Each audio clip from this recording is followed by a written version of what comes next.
rápida, pues nos tomamos este tiempo. Pero me da muchísimo gusto estar con los directores de plantel de todo el país. Agradezco y felicito a los directores generales de CONALEP, de todas las entidades de la República, y desde luego agradezco mucho al doctor Enrique Koo y a Rolando López, el secretario general de la CONALEP, de haber organizado esta importante esquema de trabajo que nos va a llevar a tener una mayor fluidez y contacto con todas las autoridades académicas del sistema CONALEP. Yo quisiera de veras mostrar mi entusiasmo porque haya desarrollado esta iniciativa el doctor Enrique Koo, porque sin duda es una de las mejores maneras para poder coordinar el trabajo en toda la República de una área de conocimiento que es sin duda parte importante del futuro. La formación técnica le va a dar espacio a muchos jóvenes en su relación con el ámbito laboral. Hoy por hoy, poco más del 36-77% son los que acceden de bachillerato a educación superior. Tenemos el 62-64% de jóvenes que terminan bachillerato y no sabemos cuál es su destino.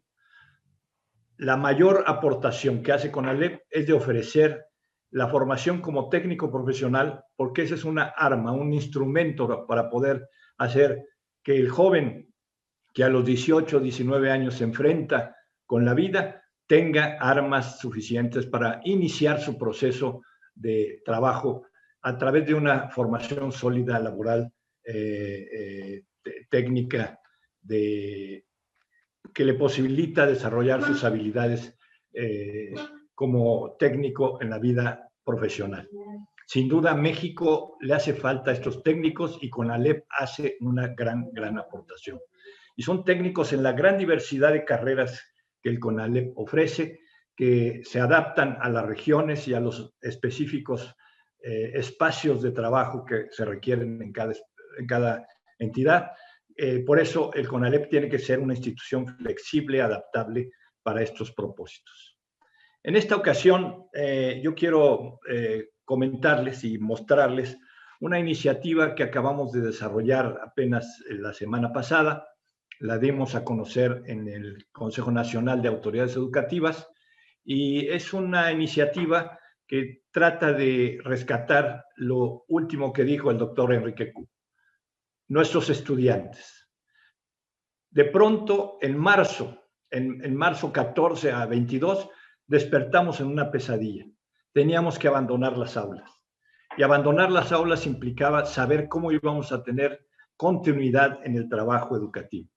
Eso nos empezó a desarrollar todas las habilidades, todas las iniciativas que mostraron la creatividad de los docentes, de las autoridades, de cada uno de los directores de sus planteles, para buscar cómo desarrollamos la continuidad del trabajo educativo en todo el país, en todos los subsistemas. Ahora que tenemos expectativas de que la pandemia pues no se va a resolver pronto, tenemos noticias de ya se están aplicando algunas vacunas prueba. En México, una empresa está desarrollando ya pruebas con población mexicana. Afortunadamente tenemos esos visos de que se va a poder contar con la vacuna. Y ya hay 4 o 5 empresas internacionales que están aportando sus conocimientos y sus iniciativas para poder tener la vacuna. Pero tenemos claro que el 2021 va a ser un periodo donde tenemos que convivir con el virus COVID-19. Tenemos que convivir con él incluso con nuevas dinámicas, como está ocurriendo en Europa. El rebrote significa una verdadera emergencia y nosotros desafortunadamente ya tenemos 5 entidades que están reportadas con rebrote de COVID. Tenemos que ser muy cuidadosos y entender que es un asunto único en la historia de la humanidad y que es un asunto global y que como tal tenemos que buscar toda la creatividad para que nuestra relación con nuestros alumnos no se interrumpa. El propósito central de la educación y de una escuela y de un aula es establecer la relación entre docentes y profesores.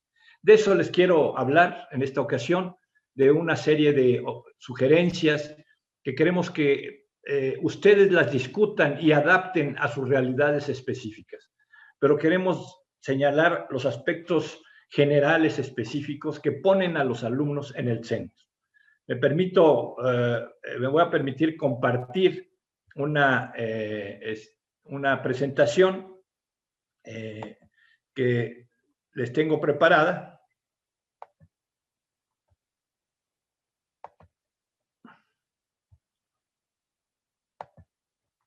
De tal manera que yo pueda darle rapidez y continuidad a mi presentación, les muestro estas láminas.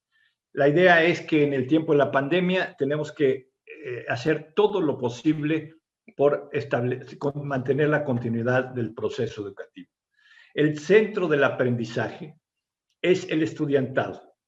Para ello es preciso reforzar las relaciones entre docentes y alumnos, y principalmente cuidar de la retroalimentación en el proceso de enseñanza-aprendizaje. Esto debe ser un trabajo continuo durante todo el ciclo escolar y el cumplimiento del programa de cada ciclo escolar. De tal manera que nosotros queremos proponerles con mayor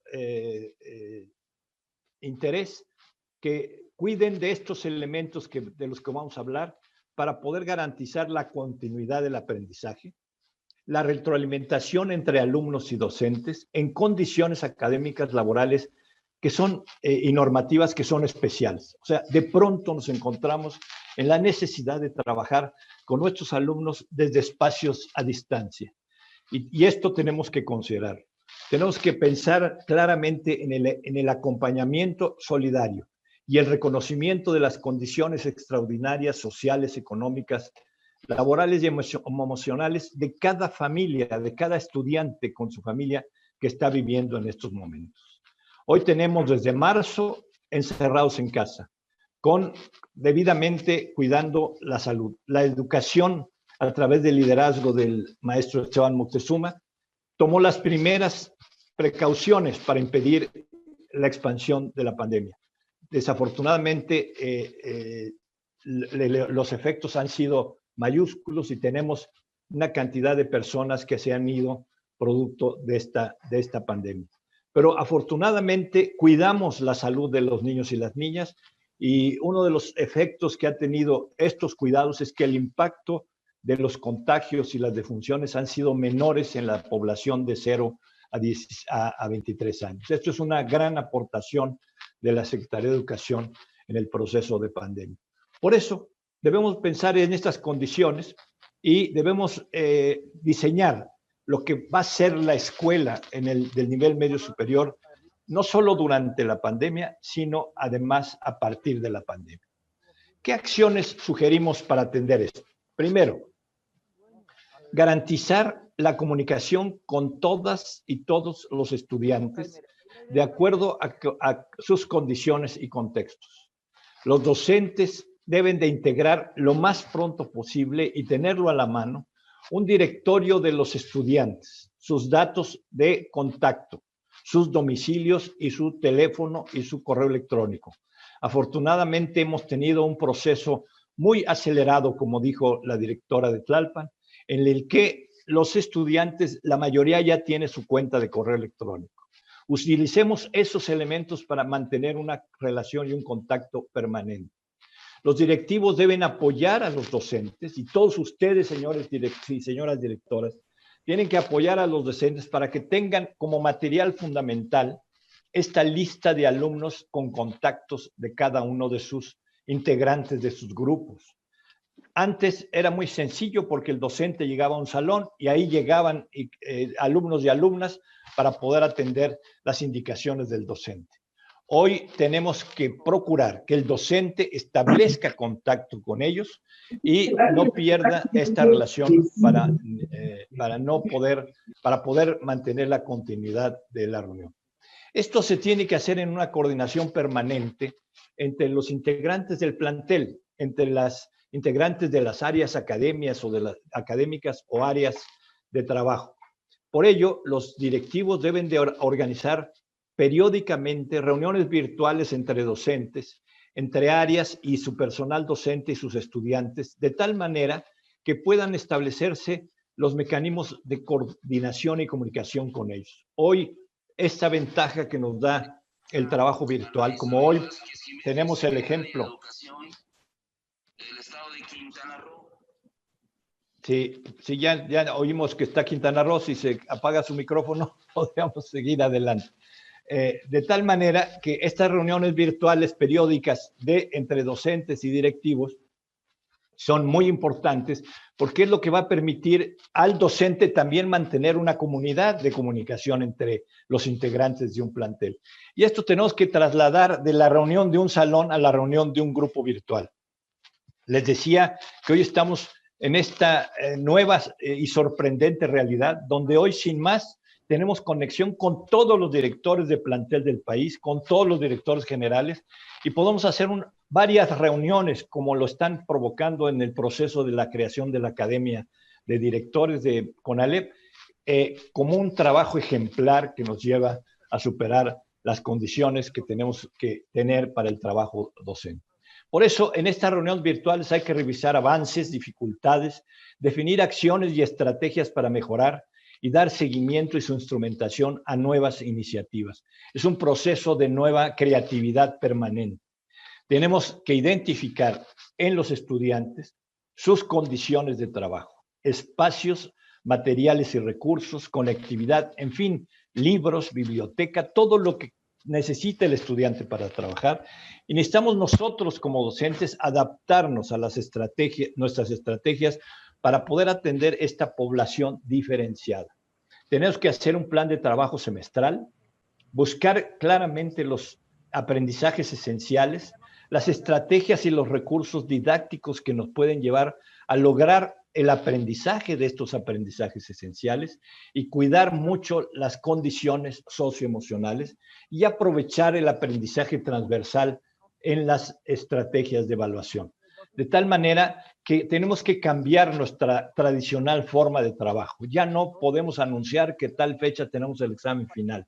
Tenemos que buscar que permanentemente, durante la observación del trabajo de los alumnos y las alumnas, tenemos que ir valorando su desempeño y estimulando, conduciendo, dándole consejos y recomendaciones para que estos corrijan y alcancen las competencias y habilidades necesarias. Necesitamos en cada uno valorar con mucha fuerza las condiciones difíciles y parcialmente favorables en las que trabajan y obviamente destacar los que están trabajando en buenas condiciones. Si no consideramos esto, lo único que vamos a provocar es la continuación del abandono.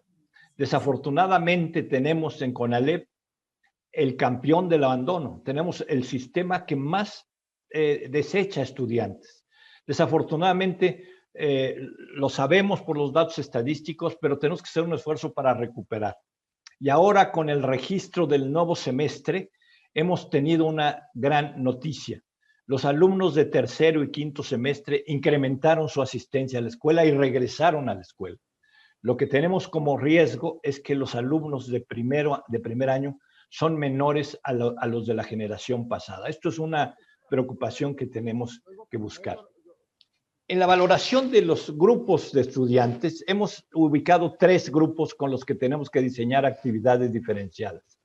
Primero, estudiantes en condiciones difíciles de mantener el estudio en casa, por no tener espacios adecuados, materiales, por tener conflictos familiares, por tener familias complejas porque trabajan papá y madre, porque trabajan algunos de los hermanos y todos tienen que tener conectividad cuando la tienen, o cuando no la tienen, tienen que salir de casa para buscar el trabajo. Estos alumnos que tienen condiciones difíciles generalmente no tienen conectividad, no tienen retroalimentación con sus docentes y son los que están en mayor riesgo de abandono escolar. Calculamos que están en todo el sistema de educación media superior, es alrededor del 25% de la población, de acuerdo a regiones. Hay regiones que suben estos indicadores, pero en general tenemos un porcentaje alto de jóvenes, niñas y niños que no tienen estas condiciones de trabajo. El segundo grupo es aquellos que tienen condiciones parciales, que tienen conectividad pero no equipos, que tienen equipos deficientes, que tienen limitaciones de tiempo o tienen que trabajar junto con el padre por razones económicas.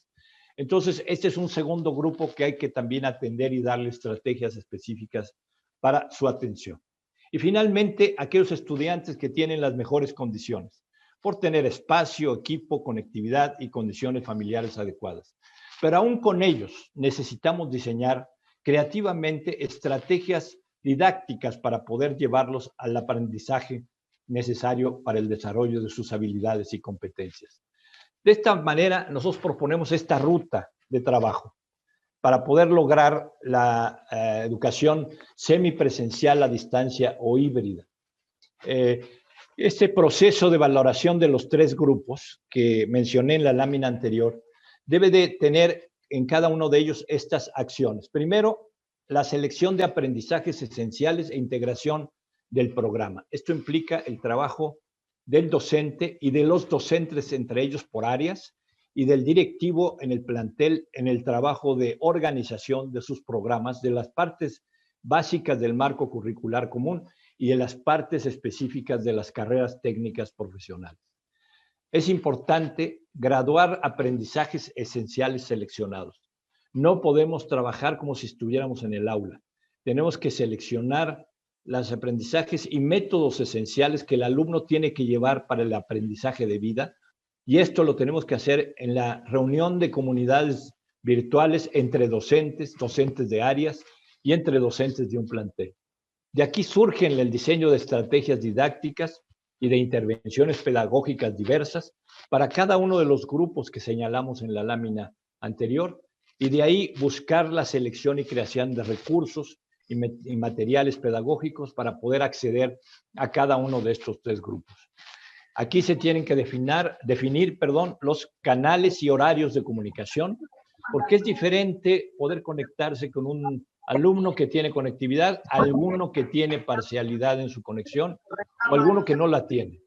Tenemos que buscar apoyar nuestras actividades con los recursos socioemocionales. Y apagan sus micrófonos, por favor. Tenemos que buscar el apoyo en estas condiciones de todo el componente socioemocional, y nosotros para eso hemos abierto tres instrumentos. Uno, que es la plataforma Constrúyete, que nos apoya el Programa de Naciones Unidas para el Desarrollo. La plataforma Jóvenes en Casa, que desarrolla actividades generalmente para ocupar el tiempo de ocio de los estudiantes en su casa, actividades lúdicas, deportivas, que lo deben de hacer con su familia, de tal manera que que les podamos dar razón de trabajo y de ocupación a ese tiempo que no lo dedican a la escuela. Y finalmente, Jóvenes en TV. Tenemos la actividad de Aprende en Casa 2, que es una actividad que diseñamos por instrucciones del secretario a partir de este ciclo semestral, y que ya tenemos cubiertos más de 470 programas que se han estado difundiendo en tres canales y que concurren a ellos, estos tres canales, un promedio de 1.700.000 alumnos en estos últimos días. Tenemos un ranking muy alto, pero todavía no tenemos la forma de conocer cuáles de nuestros alumnos están usando la plataforma. Sabemos que muchos están viendo los programas de televisión, que no son clases. Quiero subrayar esto. Lo que hacemos en televisión son programas de apoyo a las actividades transversales en la educación, y que ahí, a partir de la enseñanza de la comunicación, de las matemáticas y de la historia, lo relacionamos con el conocimiento de las ciencias sociales, de las ciencias naturales y exactas y de las humanidades. Y finalmente les damos apoyo socioemocional para poder conducir su trabajo deportivo, su activación física, sus relaciones sexuales con sus compañeras o compañeros, su trabajo en casa con la relación familiar, y los procuramos acompañar para que no existan tensiones de violencia, que generalmente ha sido una de las cosas que ha sobresalido en estos tiempos de crisis. Finalmente, queremos proponerles diseños de estrategia de evaluación, que me referiré a ellas más adelante. Esta es la ruta que sugerimos, que se puedan establecer espacios en los planteles que ustedes dirigen para que los docentes con los que trabajan puedan hacer su parte en cada uno de estos elementos de esta ruta de trabajo. Las estrategias de enseñanza que estamos sugiriendo para poder atender a cada uno de los grupos que hemos definido en esta situación, es aquellos que tienen condiciones difíciles, que tienen parcialmente favorables y que tienen condiciones favorables. Les recuerdo que los cursos y las actividades que han soportado Microsoft, Google y otras empresas nos han ayudado a que más de 5 millones de alumnos de nuestro nivel ya tengan cuenta. Creo que todos deben de tener ya una cuenta de correo de comunicación. Son muy pocos los que hacen falta. Pero no todos tienen la forma de usarla porque no tienen conectividad. De ahí que tenemos que buscar esta relación de trabajo para que el desarrollo de los aprendizajes en los chicos que no tienen conectividad puedan ser autónomos y de autoestudio. Los docentes deben de guiar el desarrollo de experiencias y uso de recursos de aprendizaje que el estudiante puede administrar por su cuenta desde su casa. Hay que evitar el aislamiento de los estudiantes. Hay que llevar a reflexiones que aporten las relaciones de grupo en el uso de las diversas actividades que pueden ellos desarrollar en comunicación con las redes sociales o bien en comunicación que pueden hacer en los medios rurales a través de reuniones de sana distancia. Los que tienen condiciones medianamente favorables se les debe brindar instrucciones para que puedan desarrollar parte en conexión y parte en autoestudio. Buscar privilegiar el desarrollo de proyectos y evitar la saturación de trabajos, porque todos los docentes queremos darles trabajo, y si son 7 u 8 docentes que le dejan trabajo a un estudiante, pues imagínense, tenemos mucha saturación de su tiempo de trabajo.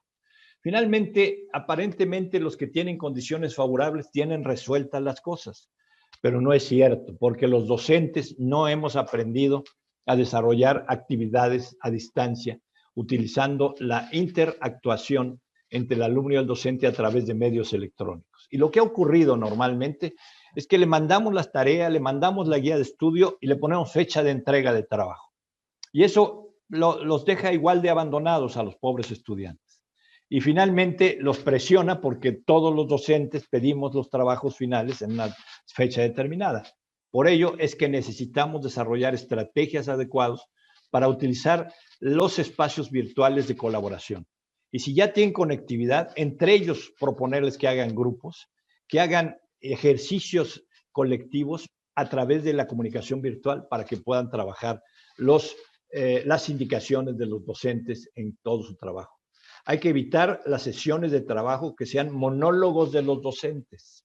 O sea, así como yo estoy haciendo ahorita un monólogo, quiero después escuchar sus opiniones, pero vamos a abrir en todo el país la discusión de este documento, de estas indicaciones, para que podamos generar la particularidad de nuestro plantel, de nuestro subsistema y de nuestra entidad, de acuerdo a lo que podemos hacer con estas características.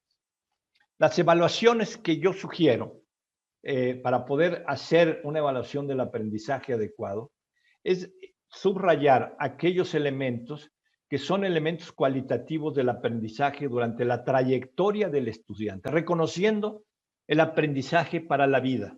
No queremos llenar de información a los jóvenes, queremos darles aprendizajes para la vida, habilidades, actitudes, valores, aplicación del conocimiento, potencial individual, desarrollo de talentos y buscar la personalización de las condiciones personales.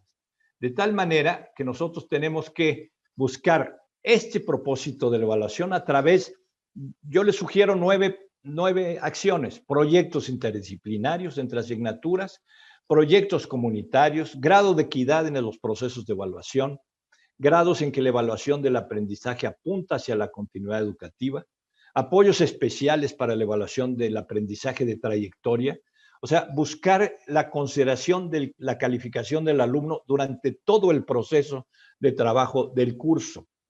No dejar solamente la evaluación a un examen sumativo al final del curso. Necesitamos desarrollar estas nuevas experiencias de valoración de trayectoria a través de los cuadernillos, de las guías pedagógicas y de los contenidos fundamentales. Los apoyos especiales para la evaluación del aprendizaje de los estudiantes que tienen comunicación. Quisiera se me fue una lámina que quiero rescatar. Hay que tratar de que no se quede el charco ahí, o sea, que quede con poquita pendiente para acá, porque como es la salida, perfecto, sí, para que no se nos quede una laguna. Esta lámina quiero rescatarla porque es importante. La tenía oculta, pero creo que es importante porque una recomendación que quiero hacerles es que le pidamos a cada alumna y alumno una carpeta de experiencias y evidencias durante el periodo. Esta carpeta tiene una razón de ser pedagógica. La idea es que el alumno organice su tiempo de su vida en el periodo de encierro, en el periodo de trabajo en casa. Y él debe de organizar sus tiempos. ¿Qué tiempo le va a educar a la conexión? ¿Qué tiempo le va a educar al estudio personal? ¿Qué tiempo le va a educar a la diversión? A los trabajos en familia, a los trabajos del hogar, porque de cualquier manera tiene que ser un elemento más en el hogar para ayudar a la familia. A través de esta carpeta, que no es para darle la calificación, es para organizar su trabajo, se pueden recuperar evidencias cualitativas del aprendizaje, evaluar los diversos momentos durante el curso en la finalidad de retroalimentar y propiciar la autonomía y motivar al estudiantado para continuar aprendiendo. Esta carpeta se puede pedir periódicamente al alumno para conocer cómo está desarrollando su actividad en la casa, y eso le obliga o le propicia que tenga, pensando en su tiempo, la organización de su trabajo.